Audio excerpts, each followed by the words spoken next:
Hello बच्चों, कैसे हैं आप सब। I hope you all are fine.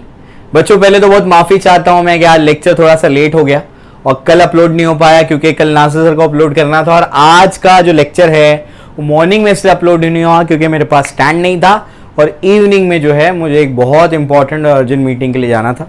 तो आया ही मैं बहुत लेट हूँ और मैं भी लगभग 10:30 बजे रिकॉर्ड कर रहा हूँ। तो 10:30 बजे रिकॉर्डिंग स्टार्ट हो रही है। तो मैं चाहता था कि बच्चों को मैं पढ़ाऊँ, तो बिल्कुल मैं पढ़ाने के लिए आपको आ गया हूँ। और आज का जो टॉपिक है हमारा वो बड़ा ड्राई माना जाता है, लेकिन हम उसको ड्राई नहीं रखेंगे, हम उसको इंटरेस्टिंग बनाएंगे। तो आइए इस टॉपिक को, ये एक्चुअली ये टॉपिक होता है टीचर 5 मिनट में कंप्लीट करा देता है टॉपिक को, हम थोड़ा सा ज़्यादा टाइम लेंगे और उसको इंटरेस्टिंग बनाने की कोशिश करेंगे।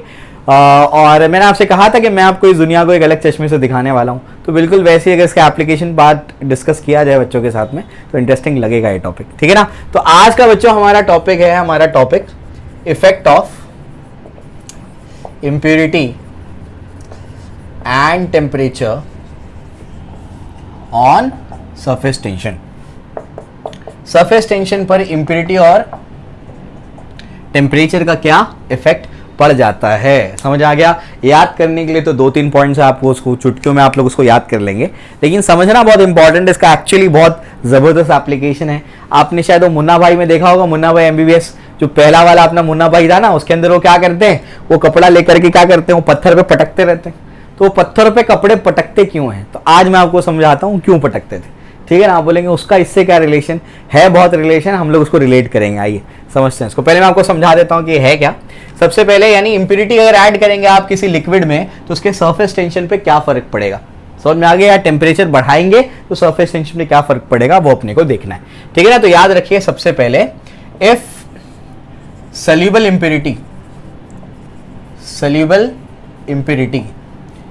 like NaCl यानी क्या, नमक। जैसे नमक आप क्या करेंगे, soluble impurity is added to water, क्योंकि हम जनरली ज्यादातर वाटर को कंसिडर करते हैं इसलिए वाटर लेंगे, is added to water then its surface tension increases। अगर soluble impurity को आप क्या करेंगे, पानी में मिक्स कर देंगे तो उसका सरफेस टेंशन बढ़ जाएगा। सरफेस टेंशन बढ़ने का क्या मतलब होता है, सरफेस टेंशन में क्या होता है बताओ। ये अगर आपकी कोई सरफेस है तो ये मॉलिक्यूल को आसपास के सभी मॉलिक्यूल क्या कर रहे हैं, खींच रहे हैं। बात समझ में आ रही क्या बोल रहा हूं मैं। ये भी क्या कर रहा है, इसके बाजू वाले मॉलिक्यूल को क्या कर रहा होगा, खींच रहा होगा। कुछ समझ आ रहा है क्या बोल रहा हूं मैं, क्लियर है। इसके बाजू वाले मॉलिक्यूल को ये मॉलिक्यूल भी क्या कर रहे होंगे, खींच रहे होंगे। यही तो है सरफेस टेंशन, हर मॉलिक्यूल दूसरे मॉलिक्यूल को खींच रहा है। समझ आ रहा है क्या बोल रहा हूं मैं। यानी ऐसा कुछ है कि जो सरफेस के मॉलिक्यूल्स है वो एक दूसरे को, बचपन में वो सांकली खेलते थे, सांकली याद होगा हमारे, तो सांकली कहते हैं उसको। वो क्या करते हैं, वो जैसे ही कोई आउट हो जाता है ना उसके अंदर, एक से स्टार्ट करते कोई आउट हो गया तो दोनों हाथ में पकड़ के क्या करेंगे, बाकियों को पकड़ेंगे। दूसरा आउट हो गया तो क्या होंगे, 3 लोग क्या करेंगे, वो चेन बना करके बाकियों को पकड़ेंगे। तो वो सांकली जैसे होता है, बिल्कुल वैसे ही ये जो मॉलिक्यूल्स होता है ना, आपस में ऐसे हाथ पकड़ करके क्या होते हैं, खड़े हो जाते हैं।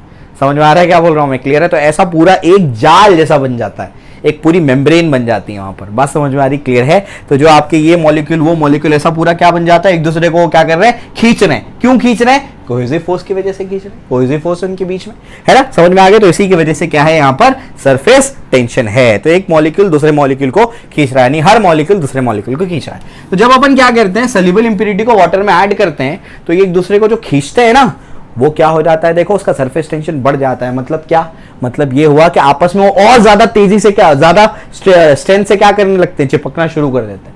समझ में आ रहा है कि यानी एक दूसरे को और तेजी से क्या कर रहे हैं, खींचना शुरू कर दे रहे हैं। यानी जाल जो बन रहा है ना वो और मजबूत बन गया।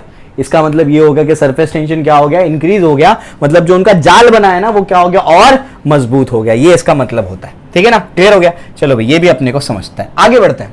आगे क्या है, ये तो अपने को क्लियर हो रहा है। अगर हम लोग क्या कर देंगे, इफ स्पैरिंगली सोल्यूबल और इनसोल्यूबल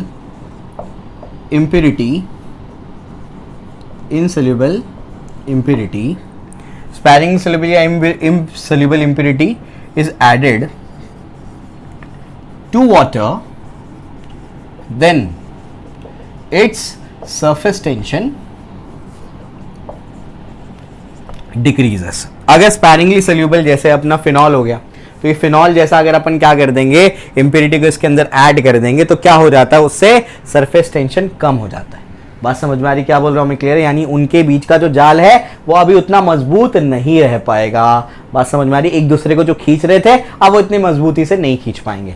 समझ में आ गई बात, क्लियर है? तो ये ऐसे याद रखना है आपको कि अगर सॉल्युबल इंप्योरिटी ऐड करेंगे तो क्या होगा, बढ़ जाएगा। इनसॉल्युबल इंप्योरिटी ऐड करेंगे तो क्या हो जाएगा, कम हो जाएगा। या स्पैरिंगली, स्पैरिंगली मतलब क्या, जो पूरी तरीके से सॉल्युबल भी नहीं है और इनसॉल्युबल भी नहीं है। समझ में आ गया? थोड़ा बहुत क्या हुआ, सॉल्युबल हुआ है। ठीक है ना? तीसरी चीज ये आपको याद रखनी है, 3 ही पॉइंट याद रखने हैं। बुक में पूरा अलग अलग आर्टिकल दिया है, नहीं याद करना है, 3 पॉइंट याद रखो। उसके बाद क्या, if temperature of a liquid increases, अगर किसी लिक्विड का टेम्परेचर इंक्रीज होता है तब क्या होगा, देन सरफेस टेंशन डिक्रीजेस। अगर टेम्परेचर इंक्रीज होगा तो एक दूसरे से क्या होगा, एनर्जी आएगी तो एक दूसरे से क्या होंगे, चिपकना कम करेंगे, मतलब दूर दूर भागेंगे, एनर्जी आ जाएगी, यानी जाल उतना मजबूत नहीं रहेगा। बात समझ में आ रही क्या बोल रहा हूं मैं, क्लियर है? तो मेम्ब्रेन जो है वो उतना मजबूत नहीं रहेगा उनका। बात समझ में आ रही, क्लियर है? तो याद रखना है आपको ये कि जब भी क्या होगा, टेम्परेचर जो है इंक्रीज कर देंगे तो उनका जो जाल बन रहा है ना सरफेस पे, वो इतना मजबूत नहीं रहेगा, वो कमजोर हो जाएगा, सरफेस टेंशन कम हो जाता है। समझ में आ गई बात, क्लियर है? चलो भाई, अब क्या मुन्ना भाई बात है। तो मुन्ना भाई में जो धोबी होता था वो क्या करता था, कपड़ों को अपने पत्थर पे पटकता था। तो ऐसा क्यों हो रहा था, आइए उसको समझने की कोशिश करते हैं। डिटर्जेंट्स की भी थोड़ी सी बात कर लेता हूं मैं। तो ये पॉइंट तो याद हो जाएंगे, स्पैरिंगली सॉल्युबल ऐड करोगे तो, या इनसॉल्युबल ऐड करोगे तो सरफेस टेंशन कम हो जाएगा। सॉल्युबल ऐड करोगे तो NaCl जैसा, तब क्या होगा, आपका सरफेस टेंशन बढ़ जाएगा, और टेम्परेचर बढ़ाओगे तो सरफेस टेंशन कम हो जाएगा। 2 में कम हो जाएगा, एक ही में क्या हो जाता है, बढ़ जाता है। सॉल्युबल ऐड करोगे तो बढ़ जाएगा। समझ आ गया? याद कर लेना इसको भी, ठीक है? आगे चलते हैं, वो आपको मैं मुन्ना भाई वाला समझा देता हूं कि क्या फंडा है। पहले क्या होता था बच्चों, पहले जो है, या पहले कपड़े को समझो कि हमारे कपड़ों की सफाई कैसे होती है, उसको समझते हैं। तो हमारा जो फैब्रिक होता है, एड्स वगैरह में आपने देखा होगा, हमारा जो फैब्रिक होता है वो फैब्रिक कुछ इस तरीके से होता है। अब अभी भी अपने फैब्रिक को नजदीक से जाकर के देखोगे ना तो ऐसे ही कुछ लगेगा आपको, ऐसे कुछ नजर आएगा उसमें, है ना? माइक्रोस्कोपिकली कुछ ऐसा होता है। और इसमें क्या होते हैं, जो पोर्स होते हैं ना, इसके अंदर जाकर के कौन बैठा होता है, इसके अंदर डर्ट बैठा होता है। कौन बैठा होता है इनके अंदर जाकर के, ऐसे डर्ट बैठा होता है। समझ में आ गया क्या बोल रहा हूं मैं, ठीक है? मैल कहते हैं इसको, तो मैल बैठा होता है, डर्ट इसके अंदर जाकर के बैठा होता है। तो अब क्या, जब अपने को क्या करना है, कपड़े को धोना है, तो कपड़े को धोने का मतलब क्या होता है, इन एंड आउट वाटर सीप आउट होना चाहिए। मतलब क्या, कपड़े धोने का मतलब, अगर हम चाहते हैं कपड़े साफ हो जाए, या हमारा कोई कपड़े का टुकड़ा है, तो ये वाले जो पोर्स है ना जिसमें डर्ट बैठा हुआ है, इसमें से पानी क्या हो जाना चाहिए, पार हो जाना चाहिए। अगर पानी पार हो जाएगा तो पानी डर्ट को अपने साथ लेकर के चले जाएगा। समझ आ गए? लेकिन ऐसा नहीं होता है। सरफेस टेंशन होने की वजह से पानी में, पानी अपना जाल बनाता है। और पानी की और प्रॉपर्टी है, पानी क्या करता है, लीस्ट रेजिस्टेंस पाथ लेता है। पानी को रेजिस्टेंस यहां दिख रहा है, पानी को रेजिस्टेंस यहां दिख रहा है, तो पानी इन होल्स में से या इन पोर्स में से निकल जाता है, उसमें से नहीं जाता, इसमें से जाल बना के बैठ जाता है। ये एक डर्ट है, ये अपना जाल बना करके बैठ रहा है सरफेस टेंशन की वजह से, तो पानी इसमें से पार नहीं हो रहा, सीप आउट नहीं हो रहा, आर पार नहीं जा रहा। जब पानी आर पार जाएगा ही नहीं तो डर्ट निकलेगा नहीं, और डर्ट निकलेगा नहीं तो तब तो क्या होगा, तो हमारा कपड़ा साफ नहीं होगा। बात समझ में आ रही है? तो ऐसा होता है कि जब हम लोग क्या करते हैं, जब हम लोग ऐसे ही कोई कपड़े को नॉर्मली ऊपर से धोते हैं तो क्या होता है, पानी सरफेस टेंशन की वजह से, आपस में मॉलिक्यूल चिपकने की वजह से जाल बनता है, और जाल बनने की वजह से पानी इसमें से पास नहीं होता। और दूसरा रीजन ये है कि वाटर जो है वो लीस्ट रेजिस्टेंस पाथ लेता है, वाटर इसमें से जाना पसंद नहीं करता। समझ आ गया? तो इसी वजह से पहले के दौर में क्या होता था, पहले के दौर में धोबी घाट हुआ करते थे। तो जो धोबी घाट होते थे ना, वो क्या करते थे, धोबी घाट ये करते थे कि वो लोग बड़े बड़े कंटेनर लेते थे, और बड़े बड़े कंटेनर में बहुत सारे कपड़े डालते थे। 1980, एक और चीज बता दूं मैं आपको, पहले के जमाने में ना बच्चों सिर्फ 2 ही टाइप के कपड़े हुआ करते थे, एक कॉटन और एक खादी। जो पॉलिस्टर है ना आपका, पॉलिस्टर 1980s में एक रिवोल्यूशन था। पहले 2 ही टाइप के कपड़े हुआ करते थे, कॉटन और खादी हुआ करते थे। तो बड़े कंटेनर, वापस आते हैं, बड़े कंटेनर में क्या करते थे वो लोग, कपड़े डालते थे, और कपड़े डालने के बाद क्या करते थे, उसको उबालते थे, पानी डालते थे, और उसके अंदर कॉस्टिक सोडा भी डालते थे। कॉस्टिक सोडा एक चीपेस्ट इंप्योरिटी है। इंप्योरिटी डालने से क्या होगा, सरफेस टेंशन कम हो जाएगा, मॉलिक्यूल चिपकना कम करेंगे, जाल कम बनाएंगे। बात समझ आ रही है? टेम्परेचर बढ़ेगा तो क्या होगा, तब भी सरफेस टेंशन कम होगा, तो जाल ही नहीं बनेगा। बात समझ में आ रही है? यही फंडा होता था कि उन लोग क्या करते थे, बड़े बड़े कंटेनर में क्या करते थे, कपड़ों को डाल के उबालना शुरू कर देते, बॉइलिंग शुरू कर देते उसकी। समझ आया? तो कपड़ों की बॉइलिंग शुरू करने से क्या होता था, वाटर मॉलिक्यूल्स का सरफेस टेंशन कम हुआ, यानी वाटर का सरफेस टेंशन कम हुआ, कॉस्टिक सोडा डालने पे सरफेस टेंशन और कम हो गया।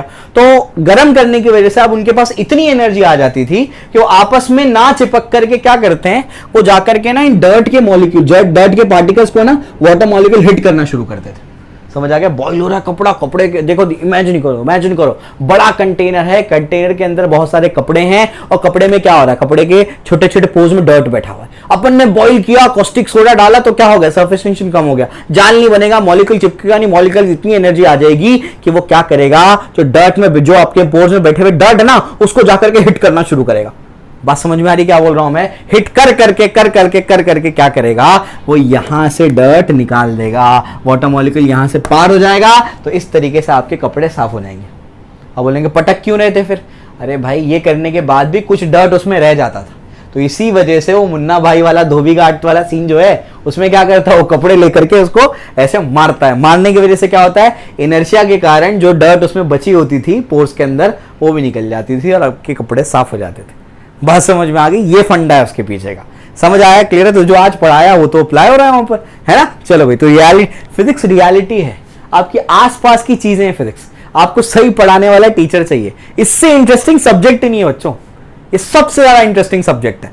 समझ आया? ठीक है, चलिए आइए आगे बढ़ते हैं। आगे क्या, आप थोड़ी सी और बात करेंगे इसके बारे में। आपसे कह रहा था कि पहले के दौर में क्या होता था, पहले के दौर में ये होता था कि भाई दो ही टाइप के कपड़े होते थे, बताया आपको मैंने। 1980s में आपको पॉलिएस्टर रिवोल्यूशन था, एक रिवोल्यूशन के तौर पे आया था कि नए टाइप का फैब्रिक आ गया है।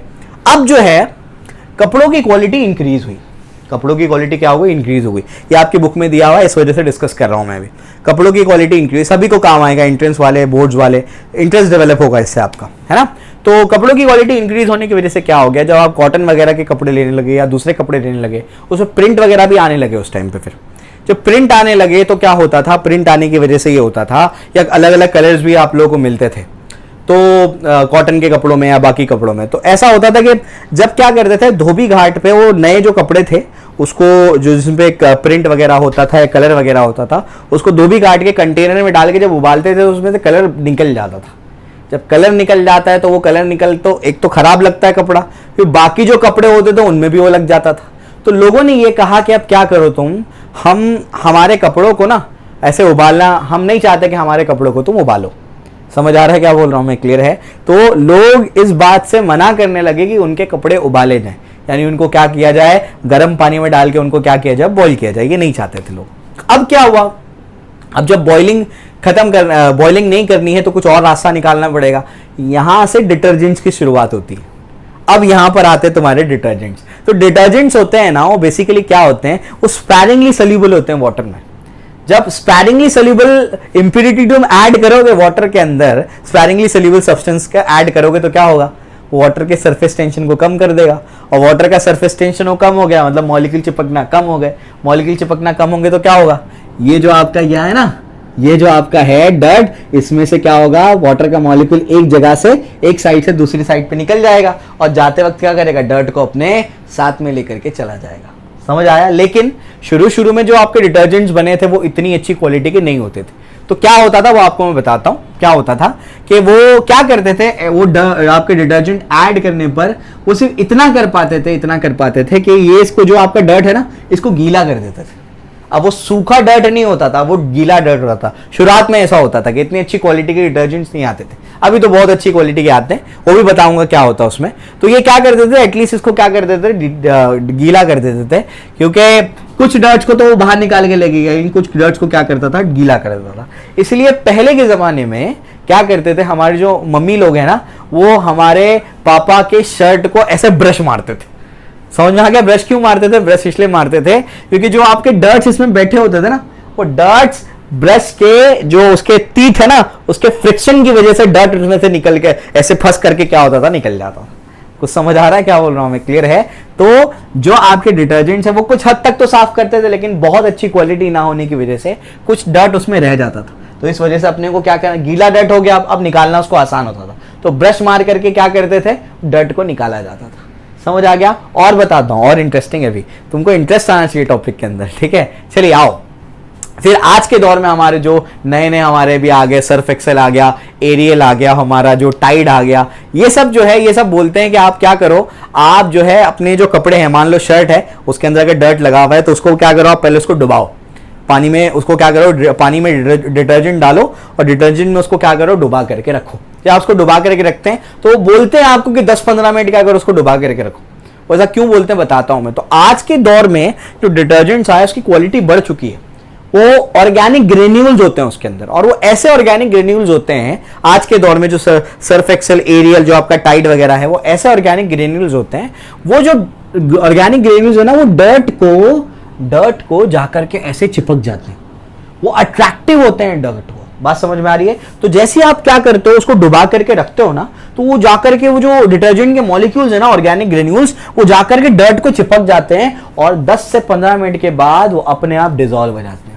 तो जाकर के इसको चिपक गए, और चिपकने के बाद क्या होगा, डिसॉल्व होगा। जब डिसॉल्व होते हैं तो डर्ट को अपने आप साथ में लेकर के निकल जाते हैं। तो पानी एक एंड से, एक साइड से दूसरी साइड पे चला जाता है, उसके साथ में डर्ट भी चला जाता है। इस वजह से जैसे आप 15 मिनट के बाहर ऐसे वो दिखाता होगा ऐड में, जैसे वो क्या करते हैं, डुबा करके उसको बाहर निकाला कुछ टाइम के बाद, तो पूरी तरीके से क्या हो जाता है, व्हाइट हो जाता है आपका कपड़ा।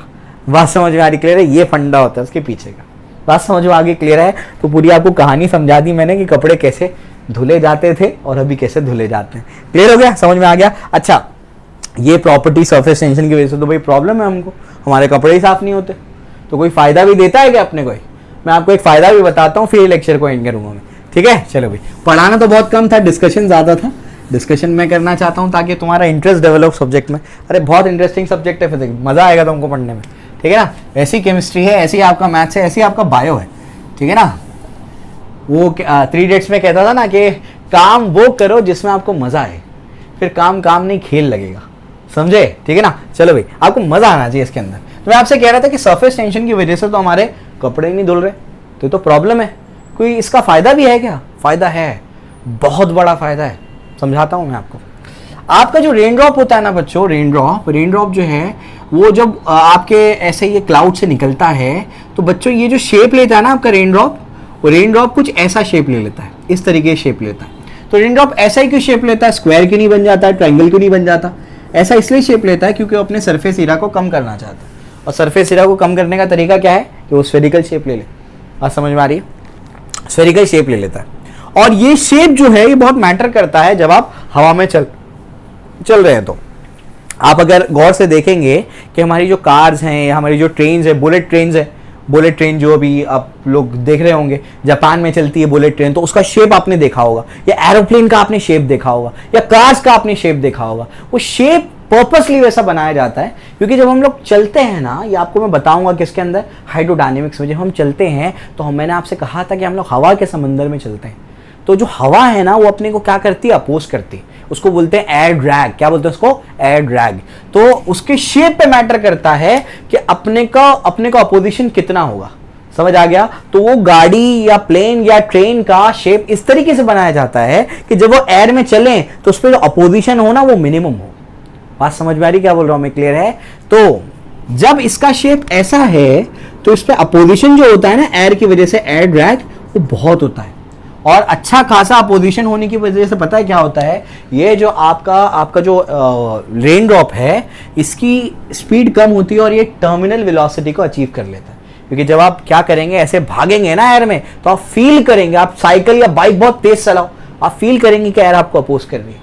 समझ आ रहा है क्या बोल रहा हूं मैं? तो इसके शेप की वजह से इस पे अपोजिशन ज्यादा होता है। अपोजिशन ज्यादा होने की वजह से ये अपनी टर्मिनल वेलोसिटी को अचीव कर लेता है।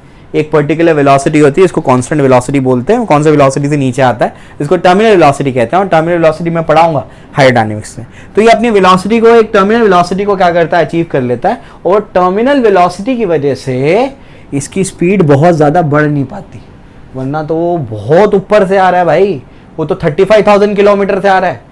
समझ आ गया? इतनी हाइट से अगर कोई ड्रॉप आपके सर पे गिर जाए, सर पे जाने दो, तुम्हारी बिल्डिंग के या तुम्हारे घर के स्लैब पे गिर जाए ना, तो स्लैब में होल करके नीचे आ जाएगा वो। समझ आ रहा है क्या बोल रहा हूं मैं? तो सरफेस टेंशन की वजह से इसका ऐसा शेप हो जाता है, और ऐसे शेप की वजह से उस पर एयर ड्रैग ज्यादा लगता है, और एयर ड्रैग ज्यादा लगने की वजह से वो टर्मिनल वेलोसिटी अचीव कर लेता है। तो इतनी वेलोसिटी से वो हमारे सर पे गिरता है जितना हम बेयर कर पाए। समझ आ रहा है क्या बोल रहा हूँ मैं, वरना तो बारिश होती हम सब मर जाते। समझ आ रहा है क्या बोल रहा हूँ मैं, क्लियर हो गया। तो सरफेस टेंशन अपने को ऐसे फायदा देता है। ये दुनिया बहुत सिस्टमैटिकली बनी हुई है, आप अगर गौर से इसको ऑब्जर्व करोगे तो आपको समझ में, अरे बाप रे ये कैसा हो गया, ये कैसा हो सकता है। समझ आया, क्लियर है। तो आज आपको मैंने इसके एप्लीकेशन समझाया, तो एक बोरियत वाले टॉपिक को मैं इंटरेस्टिंग बनाने की कोशिश कर रहा था। कमेंट सेक्शन में बताइए लेक्चर अच्छा लगा, बुरा लगा, कैसा लगा बताइए, और अपने दोस्तों के साथ में उसको शेयर करिए। Okay, thank you.